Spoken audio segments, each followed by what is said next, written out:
Hi friends, welcome to my channel. ఈ video వెళ్ళకంటే ముందు please like చేయండి, షేర్ చేయండి, సబ్స్క్రైబ్ చేసుకొని ఛానల్ని. ఈరోజు టాపిక్ ఏంటంటే హర్యానా అసెంబ్లీ ఎన్నికల గురించి చూద్దాము. హర్యానా అసెంబ్లీ ఎన్నికలు వచ్చేసి అక్టోబర్ 1న, అక్టోబర్ 4న అసెంబ్లీ ఎన్నికల ఫలితాలు విడుదల చేస్తారు. హర్యానా అసెంబ్లీలో మొత్తం 90 స్థానాలు ఉన్నాయి. 90 స్థానాలకు ఒకటే విడతలో ఎన్నికలు అనేవి జరుగుతాయి.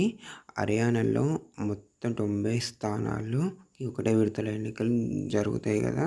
దీనిలో మనం ఒకసారి ఈ హిస్టరీ చూద్దాము. 2014 నుంచి 2014లో ఇక్కడ బీజేపీ పార్టీ సొంత మెజారిటీతోనే విజయం సాధించడం జరిగింది. కానీ 2019 ఎన్నికల్లో ఇక్కడ కేవలం 40 సీట్లు గెలుచుకోవడం జరిగింది. సొంత మెజారిటీ లేదు, కావున జేజేపీ పార్టీతోనే పొత్తు పెట్టుకోండి. అవి పార్టీ 10 స్థానాలు విజయం సాధించింది.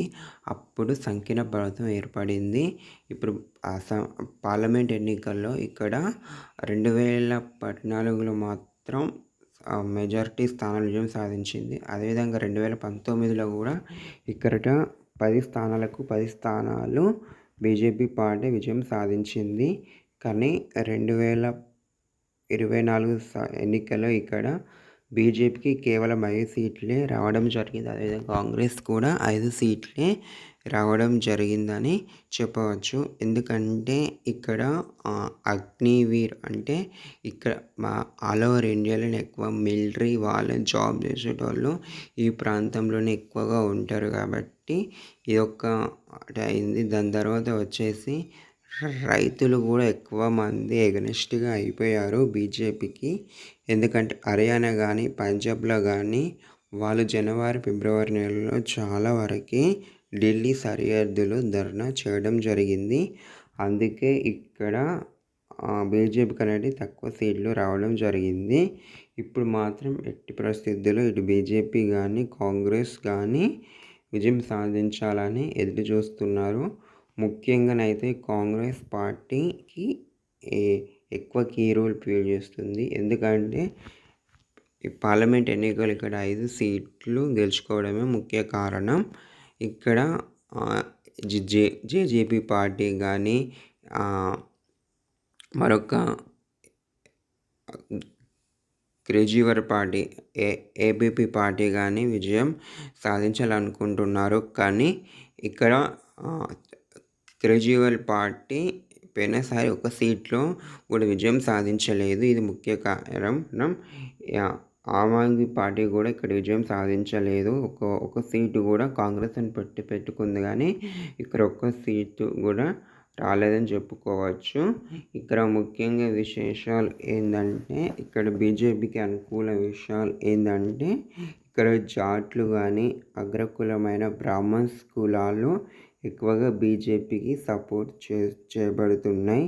ఇక్కడ కాంగ్రెస్కి అనుకూలం ఏంటంటే రైతుల ఉద్యమం మరియు మైనారిటీ ఓట్లు. ఇక్కడ అగ్నివీర్ అంటే మిలిటరీ వాళ్ళ జాబ్స్ ఇప్పుడు అగ్నివీర్కి ఎక్కువగా ఆతం పూచినట్టు ఉంది. ఇక్కడ ఎక్కువ మంది మిలిటరీ వాళ్ళు ఇక్కడ వాళ్ళే ఆల్ ఓవర్ ఇండియాలో హర్యానా పంజాబ్లోకి వెళ్ళే మిలిటరీ వాళ్ళు జాబ్ చేస్తారు. ఇది ఒక మైనస్ పాయింట్. ఇక్కడ ఇంకొక ప్రాబ్లం ఏంటంటే బీజేపీకి ఇక్కడ జాట్నేతర ఓట్లు మాత్రం బీజేపీకి పడతాయి. కానీ జాట్నేతర ఓట్లు ఎస్సీ ఎస్టీ ఓట్లు కాంగ్రెస్కి బలం అని చెప్తున్నాయి. ఇప్పటి వరకు అయితే నువ్వా నేనా అన్నట్టు హర్యానా అసెంబ్లీ ఎన్నికల్లో ఉంది. ఇక్కడ ఇటీవలనే ఒక బ్రాహ్మణ సామాజిక వర్గానికి బీజేపీ పార్టీ అధ్యక్షులు ఇవ్వడం జరిగింది.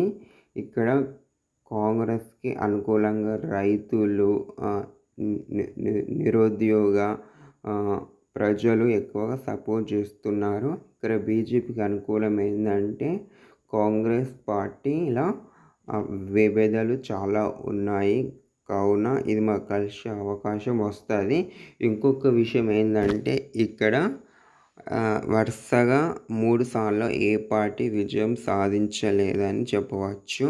బీజేపీకి 2 సార్లు విజయం సాధించింది కదా! కాంగ్రెస్ కూడా ఈసారి గెలుస్తదని కాంగ్రెస్ అనుకూలంగా ఉంది. ఈ వీడియో థ్యాంక్ యూ ఫ్రెండ్స్.